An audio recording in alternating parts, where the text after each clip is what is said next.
Hello everyone, welcome you all to Anthropology Inside classes. And this is Religion Part 3, and in this lecture we will discuss about myths, rituals and differences between magic, science and religion. So let's start. First we know what are rituals. Ritual is a complex of action engaging a number of people. It's a formal stereotyped sequence of acts performed in a religious or magical acts.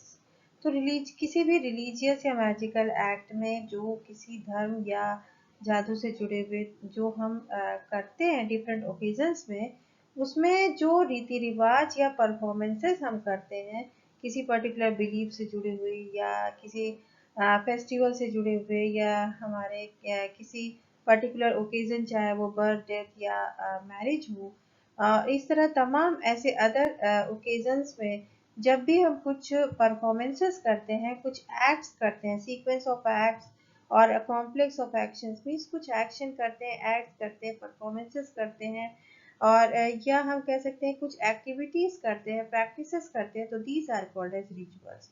तो complex of actions engaging a number of people और इसमें group of people are engaged in performing these actions and this is called as ritual. Horton viewed that a great deal of rituals include symbolic giving of some kind. तो Horton का कहना था कि जो ज़्यादातर rituals में कुछ symbolic giving of some kind means ऐसा माना जाता है कि जो भी हम किसी भी रिलीजियस या मैजिकल परफॉर्मेंसेस में हम कुछ दे रहे होते हैं उस पर्टिकुलर सुपर नेचुरल पावर को या पर्टिकुलर जो मैजिकल एक्टिविटीज करते हैं उसमें हम मानते हैं कि हम कुछ दे रहे हैं means it's a kind of sacrifice. Means चाहे वो किसी मीन्स एनिमल या पहले जो है ह्यूमन बीइंग्स की भी सेक्रीफाइस दी जाती थी अर्ली सोसाइटीज में और बाद में फिर एनिमल्स की ही दी जाने लगी और अब बाद में अभी फिलहाल इस पर रोक लग गई है तो अब उसकी जगह कुछ प्लांट ऑब्जेक्ट्स को ही वो कट करते हैं और उसको मानते हैं उन्होंने सेक्रीफाइस दी है. तो it's a symbolic giving of some kind कि अभी हम पूजा पाठ करते हैं तो उसमें हम कुछ चढ़ाते हैं, चाहे फल फूल चढ़ाते हैं, चाहे हम ये मिठाई चढ़ाते हैं या और भी चीज़ें. तो इस तरह जो मीन्स हिंदू रिलीजन उसमें भी इस तरह का symbolic giving of some kind और ट्राइबल कम्युनिटीज में भी सेक्रीफाइसेस देते हैं वो या वो कुछ किसी एनिमल या इसकी तो it's a kind of giving symbolic giving of some kind. And ये जो विजन था ये था हटन का कि it's a great deal of rituals include symbolic giving of some kind means कुछ देने का काम. Symbolic giving of some kind means kind of sacrifice जो है या कुछ हम ऑफरिंग्स देते हैं गॉड को तो उसी को हम मानते हैं कि रिचुअल करते हैं. तो किसी भी रिचुअल में ये चीजें पाई जाती हैं. ऐसा माना था हटन का. और डुर्कीम viewed that ritual guides human for right actions means like religion. जैसा कि रिलीजन अभी मॉडर्न सोसाइटीज में रिलीजन जो काम करता है मीन्स वो ह्यूमन एक्शंस को मीन्स ह्यूमन को राइट एक्शन करने के लिए गाइड करता है. It's a moral guide.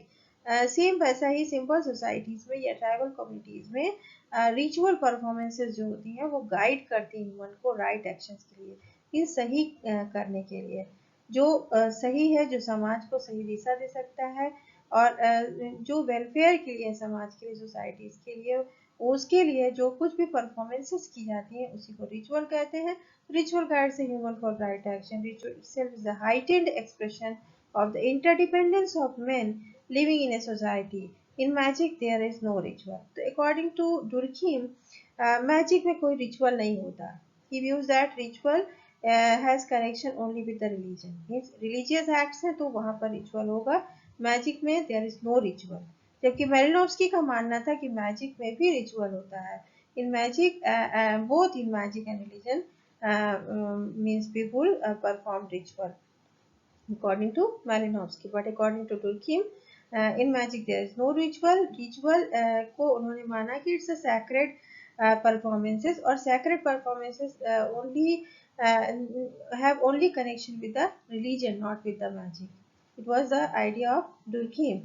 But according to Malinowski, both in magic and religion there are performances or activities which are called as ritual And he also used a term ceremonial, which are not related to religion.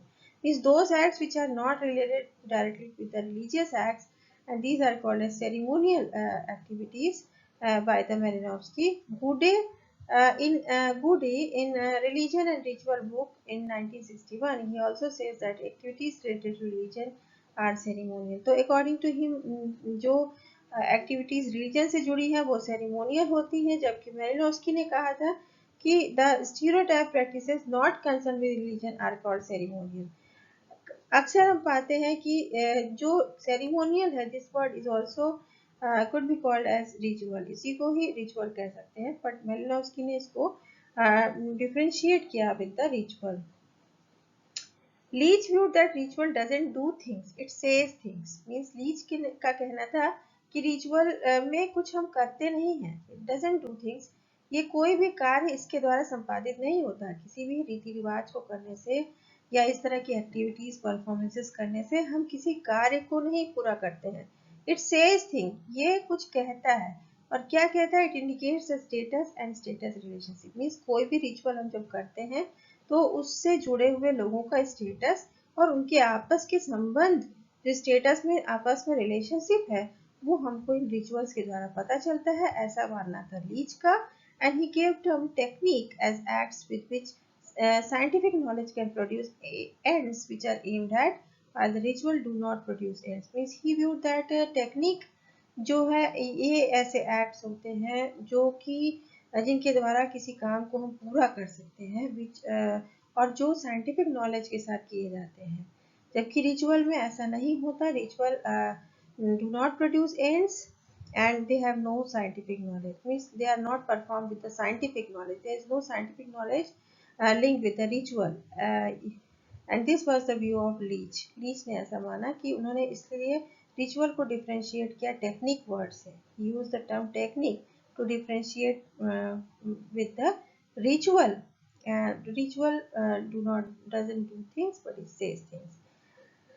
So it was a viewpoint of the Leach. Then ritual behavior क्या होते हैं कि ritual तो it's complex set of actions होता है engaging a number of people, but ritual behavior is the individual actions of ritual nature. Means किसी भी व्यक्ति के द्वारा रिचुअल नेचर के द्वारा किए गए एक्शंस को हम रिचुअल बिहेवियर कहते हैं। जैसे कि wearing a ring to show the marital status, तो जो अक्सर महिलाएं या पुरुष जो शादी के को दिखाने के लिए उनके हाथ में जब रिंग होती है, रिंग सेरेमनी के बाद जब वो रिंग पहनते हैं तो उससे पता चलता है उनका मैरिटल स्टेटस शो करते हैं। तो ये लीच ने ऐसा बताया था। इसी तरह दूसरे एंथ्रोपोलॉजिस्ट ने टोटेमिक एविडेंसेस को भी रिचुअल बिहेवियर बताया। Evans Picard viewed that there are two types of rituals. In his book Newer Religion 1956, he viewed there are two types of rituals. तो उन्होंने माना कि रिचुअल्स दो तरीके के होते हैं, एक कन्फर्मेटरी रिचुअल्स होता है, दूसरा पियाकुलर रिचुअल्स होते हैं, पाइकुलर रिचुअल्स होते हैं। तो कन्फर्मेटरी रिचुअल्स होते हैं, these are concerned with the changes of social status and interaction of the social groups. It is similar all over the world. तो कन्फर्मेटरी रिचुअल्स पूरे विश्व में एक जैसे होते हैं, ये सोशल स्टेटस के चेंज होने के साथ जुड़े होते हैं और आपस में लोगों के इंटरेक्शन से जुड़े होते हैं। मीन्स अगर बर्थ, मैरिज या डेथ जो हम रिचुअल्स करते हैं, मीन्स इन ओकेजन्स पर कि बच्चे का बर्थ होता है या शादी होती है और डेथ रिचुअल्स करते हैं, तो इन सभी को हम कन्फर्मेटरी रिचुअल्स कहते हैं, क्योंकि यहाँ पर स्टेटस चेंज होता है। तो आप जब बाय बर्थ आप किसी स्टेटस में किसी फैमिली के हिस्से बनते हैं या किसी धर्म या किसी जाति के, तो आपको एक स्टेटस मिलता है, एक एस्क्राइब्ड स्टेटस मिलता है, और तो एक सोशल स्टेटस में चेंज आता है, वो एस्क्राइब्ड स्टेटस का पार्ट होता है। फिर वो मैरिज से या मैरिटल स्टेटस से उसका सोशल स्टेटस चेंज आता है। अगर वो अनमैरिड था तो मैरिड पर्सन में उसकी गिनती होने लगती है, और फिर तमाम उसके स्टेटसेस बन जाते हैं, हस्बैंड वाइफ के स्टेटस बन जाते हैं, फादर मदर के स्टेटस बन जाते हैं। तो इस तरह चेंज ऑफ सोशल स्टेटस, और डेथ में भी यही होता है कि वो अपने पर्टिकुलर स्टेटस को छोड़ देता है इंसान after death.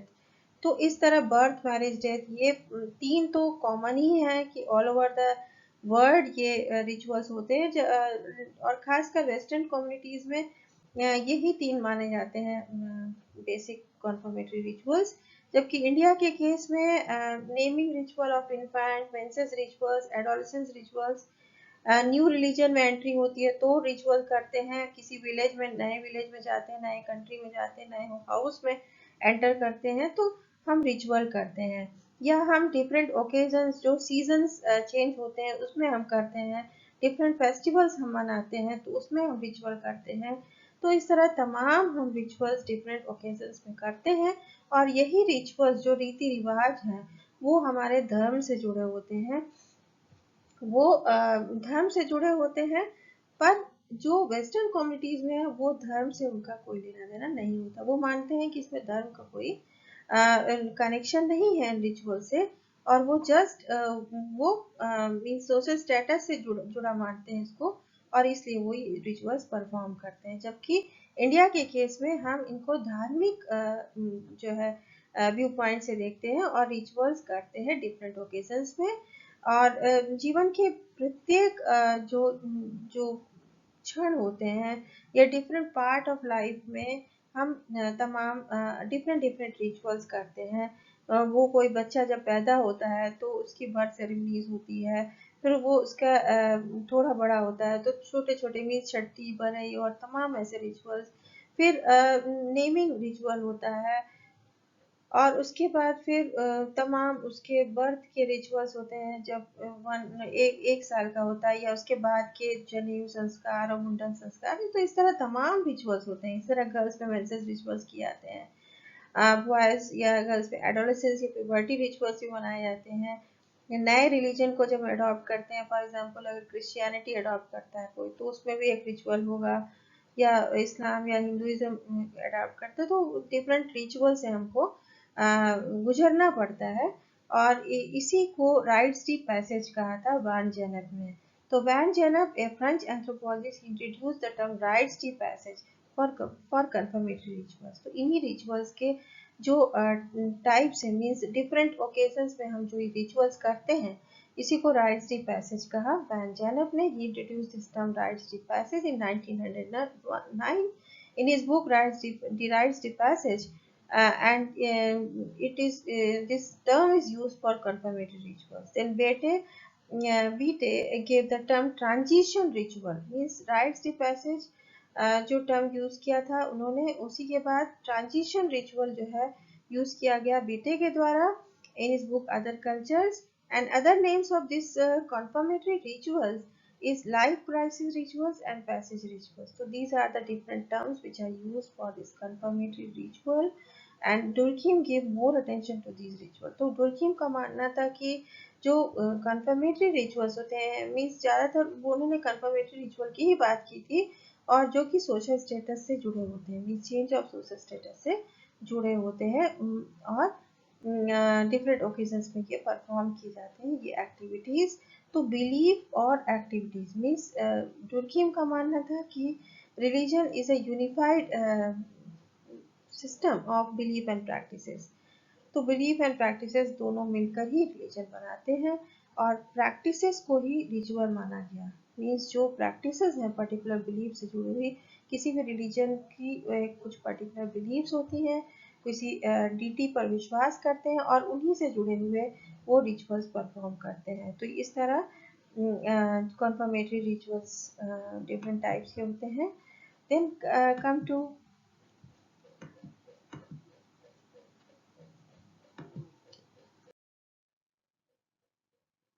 next slide. According to Van Genep, change in social status can be interpreted as going out and coming in or passing through.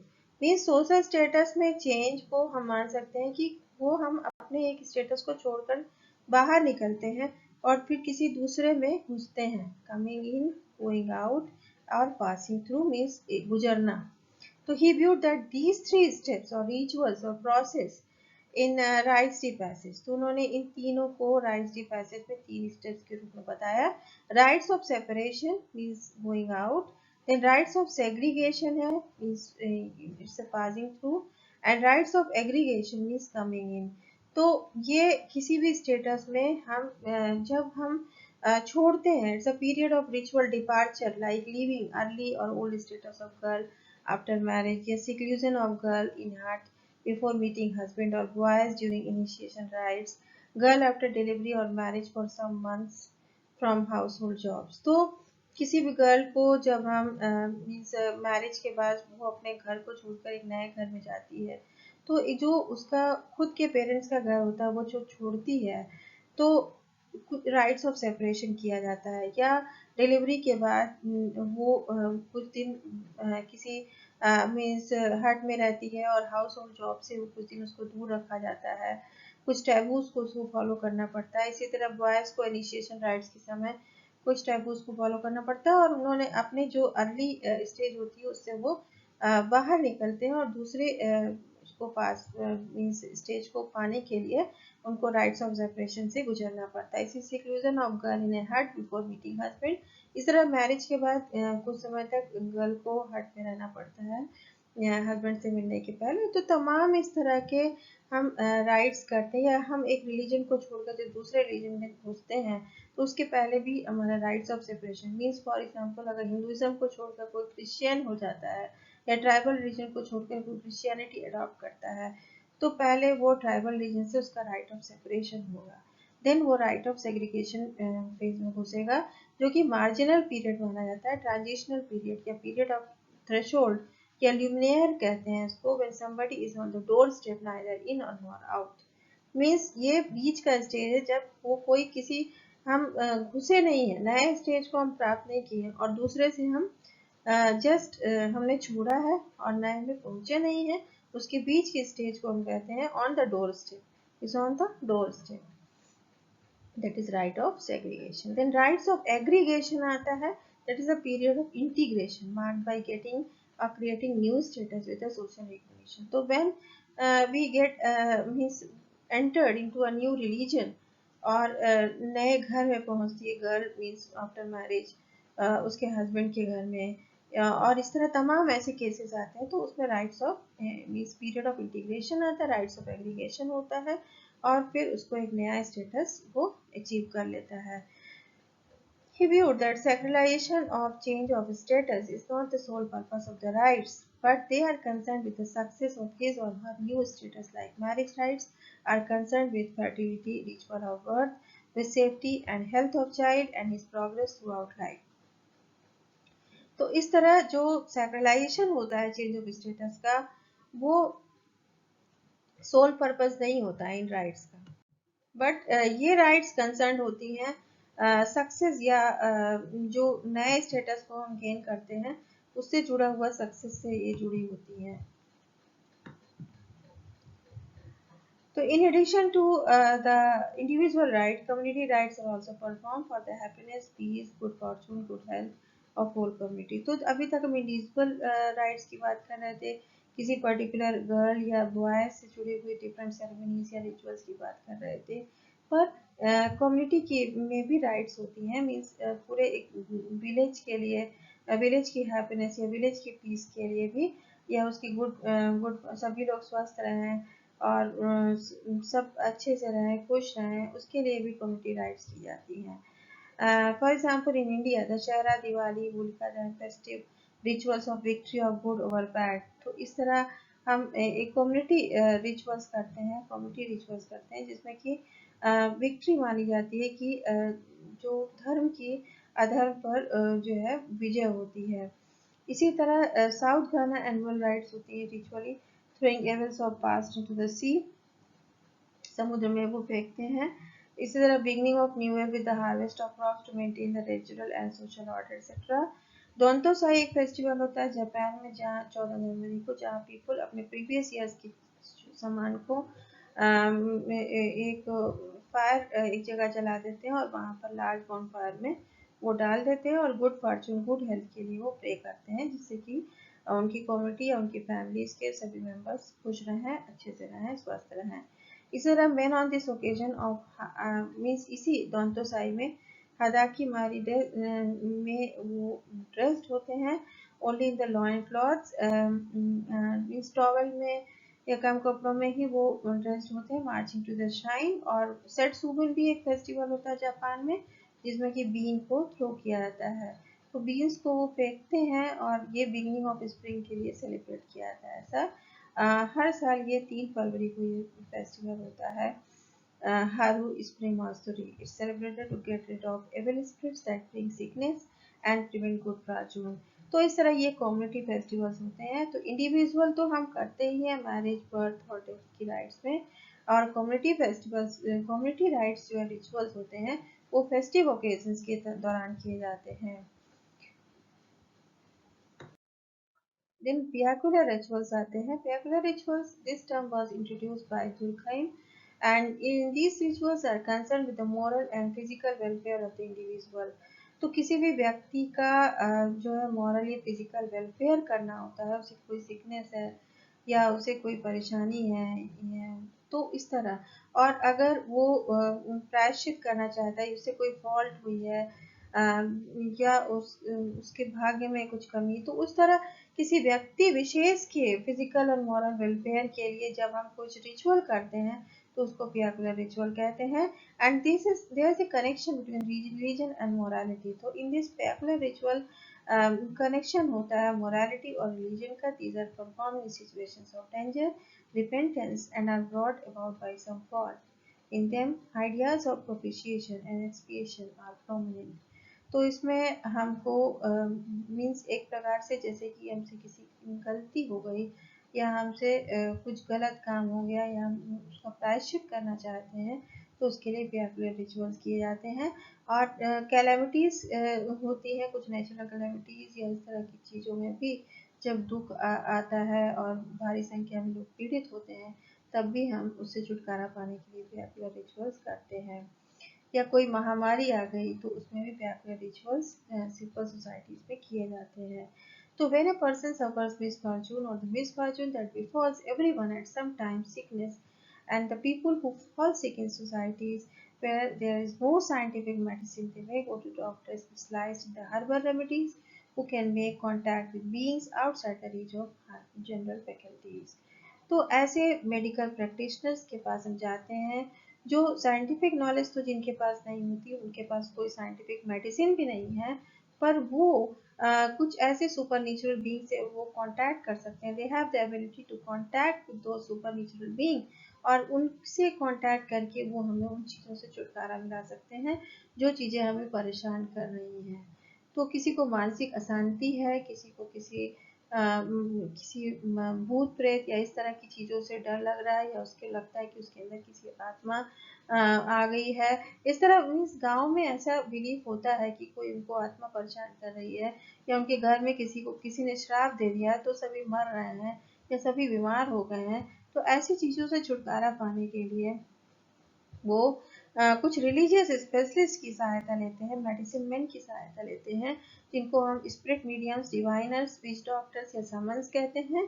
और ये जो है वो कुछ झाड़ फूक करके या मैजिकल रिलीजियो मैजिकल राइट्स करते हैं, रिचुअल्स करते हैं, और फिर वो उन लोगों को उस तरह से उनको इन चीज़ों से मुक्त करते हैं, जनरल पीपल्स को, इंडिविजुअल्स को, और कम्युनिटी को भी, कभी कभी पूरी कम्युनिटी को भी इस तरह की चीज़ों से छुटकारा मिलता है।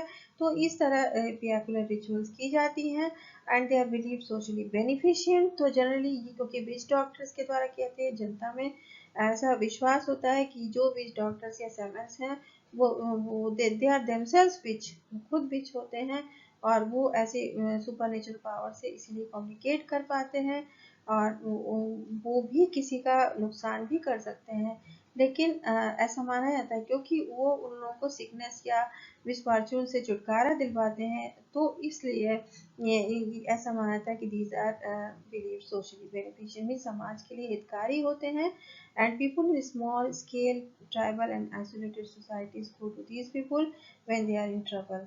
तो जब भी हम किसी ऐसे समाज में रहते हैं जो आइसोलेटेड पीपल्स हैं या आदिवासी समाज है, उनमें ज़्यादातर वो इन्हीं विच डॉक्टर्स या स्पिरिट मीडियम्स के पास जाते हैं और अपने दुख दर्द को बताकर उनसे छुटकारा पाते हैं। Myths. Myths are means according to anthropologists, myths are the statements which are certainly untrue. Means माना जाता है कि myths जो है वो जनरली वो अनट्रू स्टेटमेंट्स होती है, मीन्स सच नहीं होते हैं। ये कल्पना के आधार पर होते हैं, जो हमारा इमेजिनेशन उसके आधार पर होते हैं, और जनरली अनट्रू स्टेटमेंट्स होते हैं, सच्चाई से परे होते हैं। Sacredness and close connection with ritual are characteristic of faith. तो एंथ्रोपोलॉजिस्ट का ये भी मानना है कि जो किसी भी रिचुअल से जो हमारा सैक्रेडनेस है, मीन्स कोई भी रिचुअल हम रिलीजियस एक्टिविटीज से जोड़ कर देखते हैं और इसलिए उसको सैक्रेड मानते हैं। और तो मिथ्स के यही कैरेक्टरिस्टिक होते हैं, मीन्स किसी भी रिलीजियस एक्टिविटीज में जो मिथ होता है, मिथ के द्वारा ही हम क्योंकि वहाँ पर एक कोई मिथ होता है और उस मिथ की वजह से हम कुछ सैक्रेड रिचुअल्स करते हैं। तो इस तरह मिथ की कैरेक्टरिस्टिक्स मानते हैं कि when there is a myth, there is sacredness and there is also performance of the ritual. According to Malinowski, essence of myth was in charter. इस उन्होंने माना कि myth is not a garbled history. Myth is not the garbled history or the garbled science. In his book Sex, Culture and Myth in 1963, he viewed that myth is not the garbled history or garbled science. तो कुछ भी इसमें झूठा नहीं है। और myth क्या है? Myth was a chart. Myth is the story of first doing of some act that is still repeated in ritual and that validate some claim in the social relations. तो जो कुछ भी पास्ट में हुआ है, जो कुछ भी ग्लोरियस पास्ट है, जो सबसे पहले कोई एक्ट किया गया, वही मिथ होता है। उसी के बारे में जो स्टोरी कही जाती है, उसके बारे में जो भी कहानी की कही जाती है, उसी को हम मिथ कहते हैं। तो मिथ झूठ नहीं होता, मिथ झूठा नहीं होता, it's not untrue statement. Myth is the story of first doing of some act which is still repeated in the ritual, और जो आज तक हम किसी न किसी प्रकार से रिचुअल में उसको रिपीट करते जाते हैं, और ये हमारे glorified past को बताता है। It lays down the effective precedent of the glorified past for repetitive action in the present, which enhances the social tradition by endowing it with the awesome and glorified beginning, and thus promotes and sustains and integrates the appropriate social behavior. तो क्योंकि ये हमारे पास से जुड़ा हुआ, और क्यों इसी से जुड़े हुए हम रिचुअल्स करते हैं, तो समाज को एक विशेष राइट एक्शंस लोग करते हैं इसी प्रकार रिचुअल करके, और इस तरह लोग आपस में जुड़ते हैं, and it helps to integrate appropriate social behavior. It explains why what is done today is the right thing to do. Means myth की वजह से ही हम जानते हैं कि कोई भी चीज जो आज कर रहे हैं वो क्यों सही है। मीन्स कभी कभी लोग कहते हैं कि ऐसा नहीं करना चाहिए, ऐसे हम करते हैं तो क्यों कर रहे हैं, वाई। तो अगर वाई जो क्वेश्चन है वो मिथ में बताता है कि why this particular act is done, क्यों ऐसा किया जा रहा है, या इसको पीछे करने का कारण क्या है।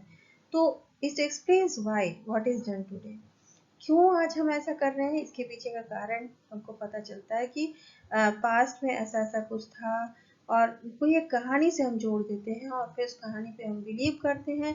कोई एक रिलीजियस स्पेशलिस्ट होते हैं, वो हमें बताते हैं कि अगर आप ऐसा नहीं करेंगे तो कुछ ऐसा हो जाएगा, और फिर बिलीव करके हम उन मिथ्स को फॉलो करते हैं और फिर उससे हम जुड़े हुए रिचुअल्स करते हैं। तो एक जैसे कि मिथ रिलेटेड टू ग्रहण या पम्पकिन कोकोनट से कुछ जुड़े हुए मिथ्स होते हैं, मेंसेस से जुड़े हुए मिथ्स होते हैं। तो तमाम समाज में मिथ्स होते हैं। ग्रहण में जुड़ा होता है ना कि वो कुछ टाइमिंग होती है कि इतने बजे ही खाना खा लेना है, या ग्रहण के टाइम पे हमको ये काम नहीं करने हैं, तो मिथ है। और उस मिथ से जुड़े हुए हम तमाम रिचुअल्स, उस दौरान जितने समय ग्रहण होता है उस दौरान हमें करना क्या है, कुछ रिचुअल एक्टिविटीज करनी है, कुछ भगवान का भजन करना है।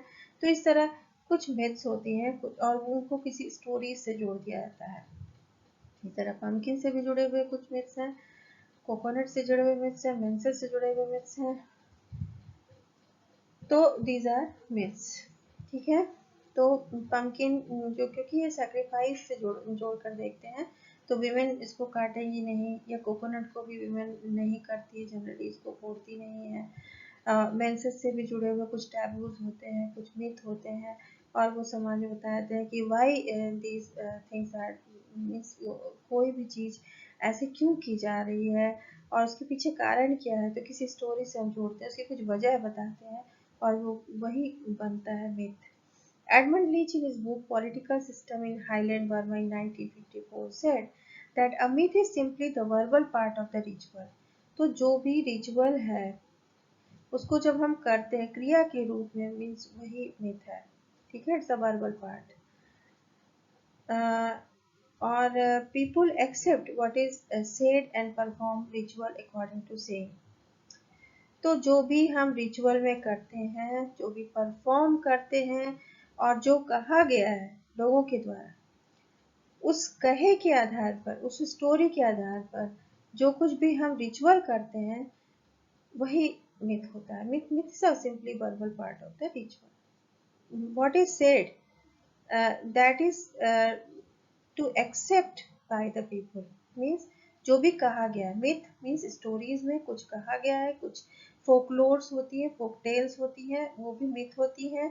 तो कुछ भी लोक कथाओं में, कहानियों में, एपिक्स में माइथोलॉजीज होती है उसमें तमाम। तो जैसे रामायण महाभारत है वो माइथोलॉजीज हैं, means but based on true events, वो ट्रू इवेंट्स पर बेस्ड है, उसमें कुछ भी झूठ नहीं है, ऐसा सच में हुआ था। मीन्स राम जी सही में जो है अयोध्या के राजा थे और उन्होंने लंका के रावण को मारा था। तो ये सारा कुछ एक्चुअल इवेंट्स पर, ट्रू इवेंट्स पर बेस्ड है, और उसी को हम मीन्स तो वो है, पर वो अनट्रू स्टेटमेंट नहीं है, वहाँ पर कुछ भी अनट्रू नहीं है, कुछ भी रॉन्ग नहीं है, कुछ भी गलत नहीं है, सब कुछ सही चीज़ बताई गई है और जो कुछ भी उसमें बताया गया उसको हम उस पर विश्वास करना चाहिए, और उसके कहे अनुसार हमको काम करना चाहिए। तो इसी को हम मिथ कहते हैं। और माइथोलॉजीज जो हमारी हैं उस पर भी कुछ स्टोरीज हैं जिसपे कि हम अपने ग्लोरीफाइड पास्ट के बारे में ही माइथोलॉजीज या मिथ के द्वारा जानते हैं कि पास में क्या हुआ था, उनसे जुड़े हुए तमाम रिचुअल्स करते हैं। तो दशहरा फेस्टिवल हम मनाते हैं, सेलिब्रेट करते हैं, कुछ रिचुअल्स करते हैं। इसी तरह हम जो है मीन्स दशहरा में अगर मानते हैं कि राम जी ने रावण का वध किया था, तो आज तक हम उसी को रिपीट कर रहे हैं, रिपीटिशन कर रहे हैं कि हम हर दशहरे पर रावण का जो है वध होता है, मीन्स रावण का ये दहन होता है, दहन के रूप में हम मानते हैं कि रावण को राम जी ने वध किया था और उसी को हम रिपीट करते हैं। तो it's a kind of ritual based on myth और माइथोलॉजी। इसी तरह जो दिवाली में हम दिए जलाते हैं कि राम अयोध्या वापस आए थे, तो हम दिवाली में दिए जलाते हैं। तो ये it's also based on past. तो पास्ट में जो कुछ भी हुआ, ग्लोरीफाइड पास्ट में जो कुछ भी हुआ या मेराकल्स हुए थे, ऐसा मानते हैं कि उस समय that was the age of miracles. और वो एज आज के एज से नहीं बिलोंग करती, उस समय जो कुछ भी हुआ वो आज नहीं हो सकता, वो ऐसा होना आज पॉसिबल नहीं है। तमाम हम ऐसी चीज़ें मीन्स कुछ तो ट्रू इवेंट्स होते हैं, पर उसमें राइटर अपना कुछ कल्पना के आधार पे कुछ चीज़ें डाल देते हैं जो लगता है कि वो ऐसा होना तो पॉसिबल ही नहीं है।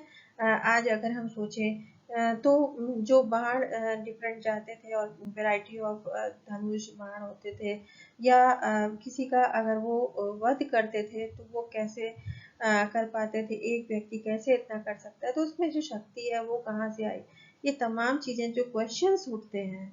तो ये जो है हमको ये सोचने पे मजबूर करते कि ऐसा रियल में हुआ था कि नहीं हुआ था, यही मिथ होता है जो हम विश्वास ना कर पाए। मीन्स कहीं ना कहीं उसमें दिमाग में कुछ संशय रह जाता है, और वही बनता है मिथ। तो एक्चुअल में बहुत कुछ ऐसा सेम हुआ था, ट्रू इवेंट्स पर बेस्ड है, बहुत सारी स्टोरीज ट्रू इवेंट्स पे बेस्ड होती हैं, कुछ प्योरली इमेजिनेशन पर बेस्ड होती हैं, और जो रियल में प्योरली इमेजिनेशन या मिथक होती हैं, और जो है कुछ लीजेंड्स होते हैं, कुछ फेयरी टेल्स होते हैं जो कि in true events based story से अलग होते हैं। तो इस तरह मिथ में भी तमाम वेराइटीज होती हैं।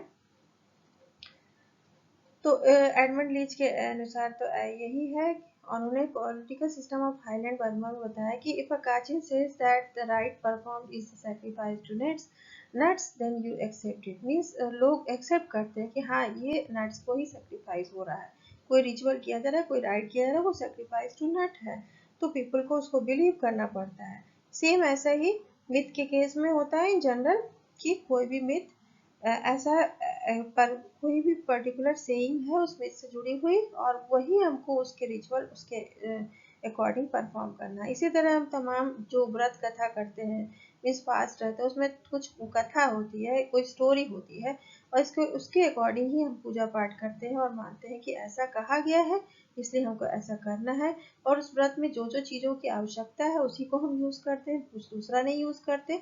तो क्योंकि हमारा उस पर्टिकुलर चीज़ों पर विश्वास हो जाता है और जो ये विश्वास नहीं करते वो ऐसा नहीं फॉलो करते हैं।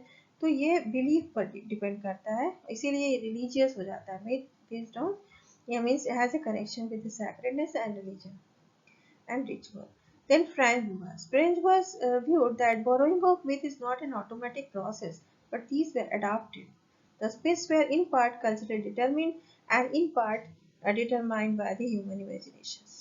तो उन्होंने कहा कि पार्टली तो ये कल्चर के द्वारा डिटरमिन्ड है myths, लेकिन पार्टली ये ह्यूमन इमेजिनेशंस के द्वारा भी है। It is not an automatic process, ये खुद से ही इसको myth को हमने फॉलो नहीं किया है, ये अडॉप्ट किया गया। समय के साथ ह्यूमन इमेजिनेशंस लोगों ने उसमें कुछ अपनी कल्पना डाल दी है और तब मिथ का ओरिजिन हुआ है। इसी तरह लेवी स्ट्रॉस कहते हैं in an article the structure study of myth 1963, myth is not to be read as story. He viewed that myth is not to be, इसको स्टोरी की तरह नहीं पढ़ना चाहिए, but must be broken down into the basic constituent elements or my themes, and relationship between them must be examined. तो according to levy स्ट्रास ने कहा कि मिथ को कभी भी हमको स्टोरी के रूप में बल्कि इसको छोटे छोटे एलिमेंट्स में तोड़ देना चाहिए जिसको हम माई थीम्स कहते हैं और उन एलिमेंट्स के आपस के रिलेशनशिप को हमको एग्जामिन करना चाहिए। डिफरेंट पार्ट्स होते हैं किसी भी स्टोरी के और डिफरेंट सेक्शंस में जो छोटे छोटे एलिमेंट्स में बांट देते हैं उसको माई थीम्स कहते हैं और इन माई थीम्स के आपस के रिलेशनशिप को एग्जामिन करना चाहिए। They represent the nature culture dichotomy depending on the incest taboo in his book Mythologics 1968 reviewed that the basic subject of myth are ambiguity or the contradictions. तो उसमें कभी भी मीन्स आपस में कभी भी उसमें पता चलता है कि कोई भी चीज़ अनिश्चित है या ऐसा हुआ था कि नहीं हुआ था, उसमें हमारा जो है मीन्स रियलिटी से परे है तो उसमें विश्वास नहीं हो पाता। तो इसलिए उन्होंने कहा कि the basic subject of myth are ambiguity और कॉन्ट्राडिक्शंस। तो हमेशा दो उसमें विरोधाभास हो जाता है। Distinction with the nature and culture is one. तो एग्जाम्पल के रूप में कल्चर और नेचर में जो विरोधाभास है या अपोजिशन है कि man is a part of nature, man is also an animal and but because man develop culture that is why man is different from the rest of the nature. Rest of the animals जो कि part of nature है उनसे human being अलग है। क्यों? क्योंकि man के पास culture है।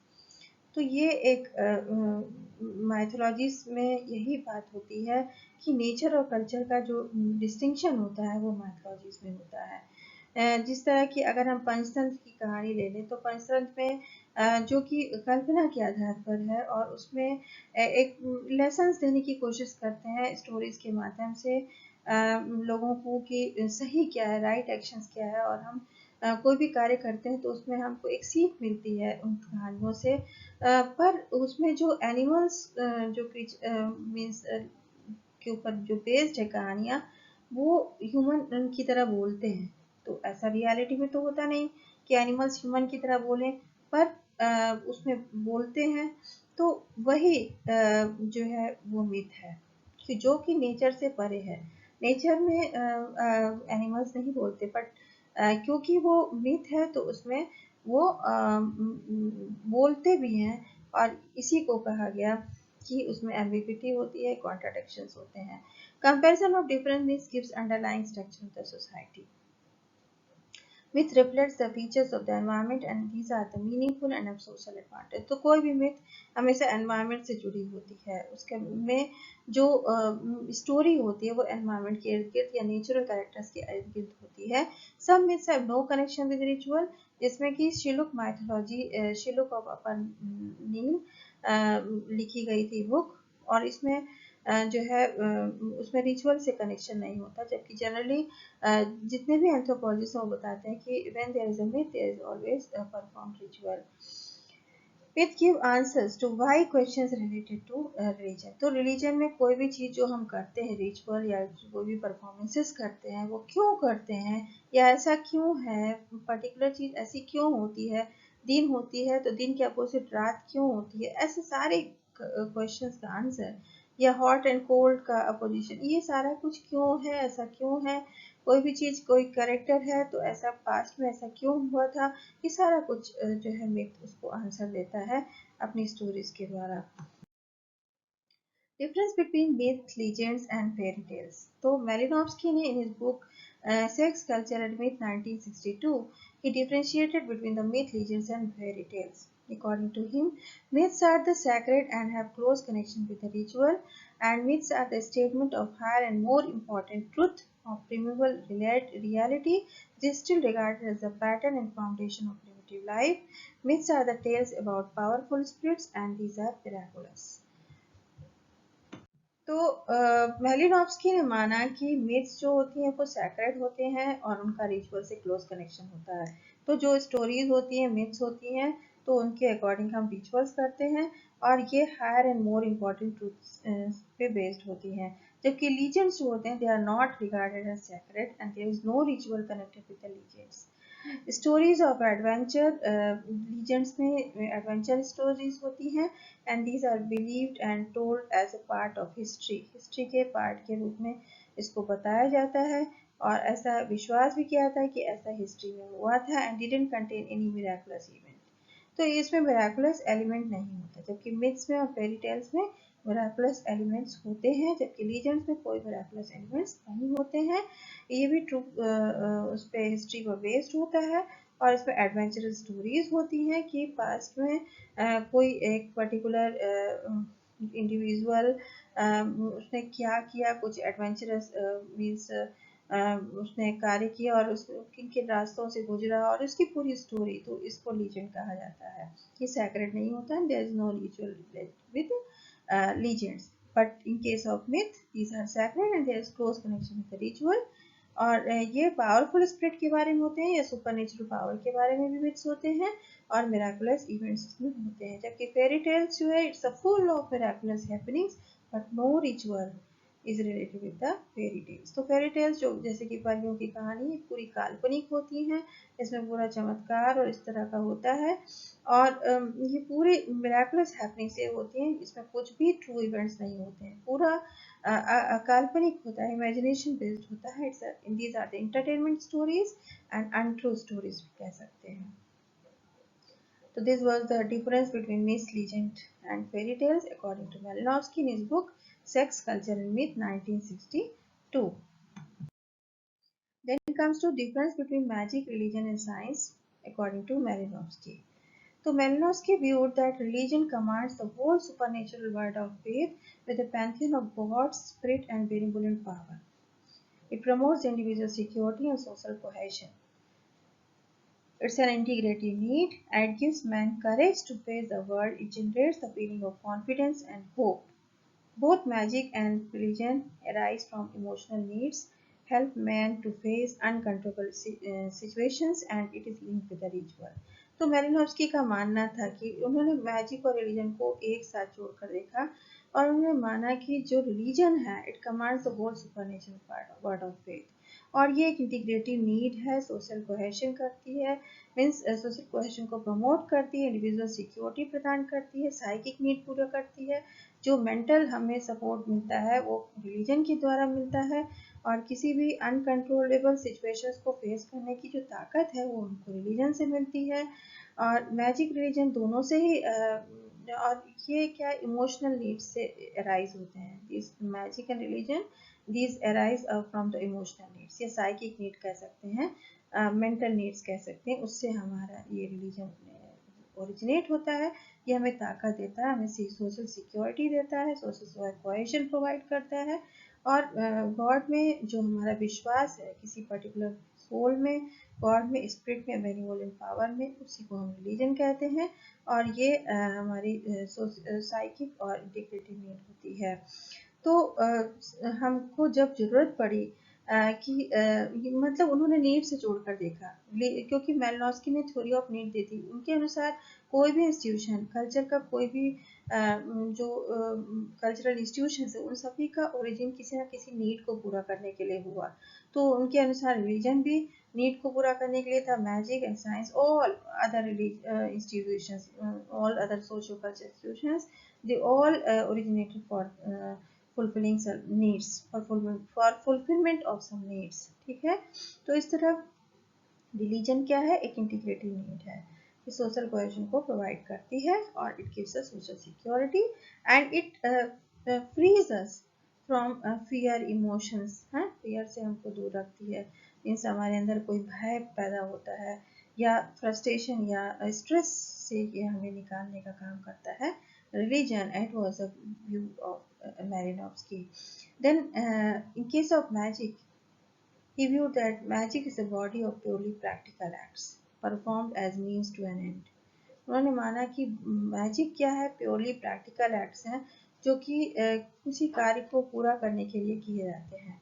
It rest in simple trust in efficacious spells and rights. तो इसमें क्या करते हैं, कुछ स्पेल्स करते हैं हम, कुछ मंत्र तंत्र पे विश्वास करते हैं, और जो मैजिशियन होता है वो कुछ स्पेल्स करता है, कुछ रिचुअल्स करता है, तो मैजिक एक्टिविटीज़ की जाती हैं इस तरह, और ये प्योरली प्रैक्टिकल एक्ट्स होते हैं, ये परफॉर्म किए जाते हैं।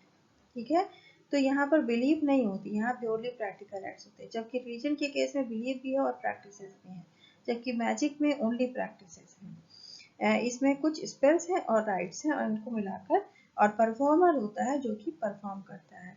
It is employed as a substitute for the rational system which gives you courage act even without the perfect knowledge। तो मैजिक को उन्होंने इमिटेटिंग साइंस कहा, क्योंकि इसको इन्होंने रेशनल सिस्टम का सब्स्टिट्यूट माना। imitating science because it is close to science even without perfect knowledge of nature or social phenomena। जो मैजिकल एक्ट्स किए जाते थे, deals with the supernatural world। Wonder, hope, despair, uncertainty यहाँ पर prevail करती है, and these are link with the ritual. तो according to Malinowski both magic and religion link with the ritual, but Durkheim का मानना था कि only religion is link with the ritual, not magic. But according to Malinowski both religion and magic are linked with the ritual। In case of science, science the logical coherent body of empirical knowledge। तो जो कुछ भी हम observation के आधार पर उसको फिर test करते हैं, तो लॉजिक बेस्ड जो स्टडी होती है उसी को हम साइंस कहते हैं। And the system of knowledge organizes and integrates the human activities so that present and future can be made better serve the human needs on the basis of past experiences. तो जो कुछ भी past के experiences के आधार पर, observations के आधार पर हम कुछ भी जो निष्कर्ष पे पहुंचते हैं, उसके आधार पर हम प्रेजेंट को सुधारने का काम करते हैं with the help of science. तो science integrates the human activities, it's a system of knowledge that organizes and integrates the human activities. तो ये भी एक प्रकार का इंटीग्रेटिव नीड है। तो according to him these are integrative needs, magic, religion, science, art, ये सारा कुछ क्या था, integrative need. These are integrative need according to Malinowski. Highest imperative माने जाते हैं, और it deals with the natural world. जब तो बाकी जो मैजिक और रिलीजन था, it deals with the super natural world, but science deals with the nature. Nature में जो कुछ भी हो रहा है, प्रत्यक्ष जो कुछ भी दिखाई देता है, उस सभी से जुड़ा हुआ है science. It based on the natural causes, facts, observation, test, verification etcetera. Then comes to the Durkheim views on religion and magic. Durkheim views that religion is sacred and social, while the magic is profane, not sacred. There is ritual linked with the religion, but there is no ritual in case of magic. Religion is social, but magic is antisocial. Religion, there is a church, it's a sacred place, and it's a place where social grouping होती है। there is importance of social group in case of religion, a church और a temple। इस तरह के जो places होते हैं जहाँ लोग एक साथ इकट्ठा होकर अपने गॉड को प्रेयर करते हैं, आपस में उनकी बिलीफ जुड़ी होती हैं, और फिर उससे जुड़े हुए कुछ रिचुअल्स या प्रैक्टिसेस करते हैं। It's a moral guide. जबकि मैजिक जो होता है, magic has no church, it's perform by the individuals for the benefit of other individuals. It's practiced by individual to gain their private ends, and there's no collective representations in case of magic, but there is collective representation in case of Durkheim. तो इस तरह religion और magic में डुर्कीम ने अपने view दिए. Then comes to Fraser's view on religion, magic, science. Fraser ने तो इवोल्यूशनरी अप्रोच दिया ही था कि मैजिक से इवॉल्व हुआ रिलीजन और रिलीजन से इवॉल्व हुआ साइंस. मीन्स अर्लीस्ट जो human act that is magic to control the universe. Early humans believe that they can control the universe with their magical rights and healing magic with the religion. तो Fraser ने magic को religion से जोड़कर देखा कि magic से ही evolve हुआ religion and it developed into religion with the time and mental progress of the human being. तो जैसे जैसे ह्यूमन के मेंटल का मीन्स ह्यूमन की जो मेंटल प्रोग्रेस हुई या उनका जो सोचने समझने की शक्ति बढ़ती गई उनके ब्रेन की कॉम्प्लेक्सिटी के साथ, वैसे वैसे धीरे धीरे रिलीजन और रिलीजन के बाद साइंस की उत्पत्ति हुई. Human themselves started controlling universe with their imitating and contagious magic based on law of contact and law of imitation. तो फ्रेजर ने दो मैजिक बताया था, homeopathic magic and contagious magic. तो होम्योपैथिक मैजिक बेस्ड था लॉ ऑफ इमिटेशन या like produces like. Means same अगर act करेंगे तो सेम उसके मीन्स रिजल्ट्स आएंगे. जैसे कि अगर पानी बरसाना है तो थंडर स्टॉर्म करेंगे, ऊपर से स्टोन गिराएंगे तो पानी बरसेगा, मीन्स आंधी आएगी. और पानी बरसना है तो ये करना पड़ेगा. मीन्स एक गिलास पानी अगर हम ऊपर से ऊंचाई से गिराते हैं तो इसका मतलब हम रेन ला सकते हैं. ऐसा कुछ बिलीव था उनका. या कॉन्टेजियस मैजिक करते थे कि once in contact always in contact based law of contact का बेस था, जिसमें कि किसी व्यक्ति की किसी जुड़ी हुई चीजें को अगर हम हार्म पहुंचाते हैं तो उस पर्टिकुलर व्यक्ति को भी हार्म पहुंच सकता है. तो once in contact always in contact ये एक मैजिक था कि किसी का अगर बाल हमने तोड़कर उसको जलाने की कोशिश की तो उस पर्टिकुलर इंसान के जो एक्चुअल बाल उसके शरीर पर हैं वो जलने लगेंगे. तो इस तरह उन्होंने दो मैजिक में डिवाइड किया और उन्होंने इस तरह मैजिक के बारे में बात की कि magic is the vaster science और vaster sister of science. It's a pseudo science. Means ये साइंस नहीं है, फॉल्स साइंस है और इसमें कोई भी लॉजिकल थिंकिंग बेस्ड नहीं है, रियलिटी बेस्ड नहीं है. मैजिक ये purely based on supernatural power है और ये मेंटल प्रोग्रेस के साथ धीरे धीरे लोग फिर रिलीजन इवॉल्व होता है. वो जैसे जैसे वो समझने लगते हैं कि it's not in their hand to control the nature, it is the god और the supernatural deity which can control the nature or this whole universe, and that give rise to the belief in supernatural power or that is known as religion. Religion is evolved from magic and finally reached to the science. Religion evolved from magic with the mental progress of mankind, and this idea was given in his book Golden Bow 1890. Belief in some unseen spirit which is responsible to control the universe. And final stage is the science, and science the highest development of human mind. So this was the viewpoint of Fraser on religion, magic and science. Then come to the religious specialist. These are also called as magico-religious functionaries. Wallace classified religious specialists into four categories. Individualistic, जो कि religious स्पेसिस्ट नहीं होते हैं. आमतौर पर कोई भी व्यक्ति अपने रिचुअल्स को करता है, किसी रिलीजन से जुड़ा हुआ व्यक्ति अपने रिचुअल्स को खुद ही परफॉर्म कर लेता है तो उसको इंडिविजुअलिस्टिक स्पेशलिस्ट कहते हैं. शैमनिक होते हैं जो कि जो पर्टिकुलर पार्ट टाइम मतलब ये रिलीजियस स्पेशलिस्ट होते हैं और किसी भी ट्राइबल कम्युनिटीज और इनसे जुड़े होते हैं, सिंपल सोसाइटी से. इस तरह कम्युनल आते हैं स्पेशलिस्ट जो टोटेमिक रिलीजन से जुड़े होते हैं. एक्लेस्टिकल होते हैं जो कि फुल टाइम रिलीजियस स्पेशलिस्ट होते हैं. तो एक्लीसियास्टिकल जो है फुल टाइम रिलीजियस स्पेशलिस्ट, तो सिर्फ प्रीस्ट आते हैं. तो इस तरह हम डिवाइड कर सकते हैं प्रीस्ट, शमन, medicine man, sorcerer, witch. Shaman, medicine man, sorcerer and witch, these are same.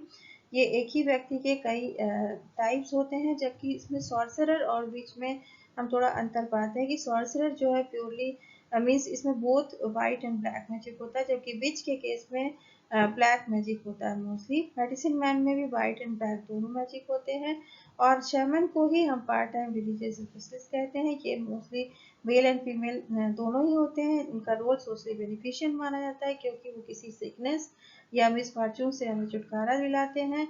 And they belong to communal, Islamic and individualistic religion.